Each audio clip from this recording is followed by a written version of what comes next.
E hoje eu vou levar vocês comigo, e com Mariana e com o Matheus, pra gente ir no mercado. Geralmente a gente gosta de fazer canta uma vez por mês, mas como o Matheus tem a feira da rima, a gente acaba comprando só fruta, nossa gente, verdura, essas coisas assim.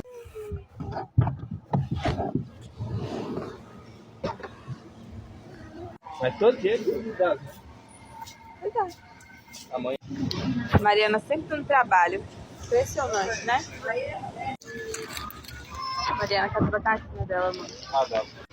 Toma, beterraba. Cebola. Eita, que você gosta de laranja, né? Queria pegar abacaxi, mas tá tudo verde, cara. Tá, tem batata moída com macarrão. Tá dando? Obrigada.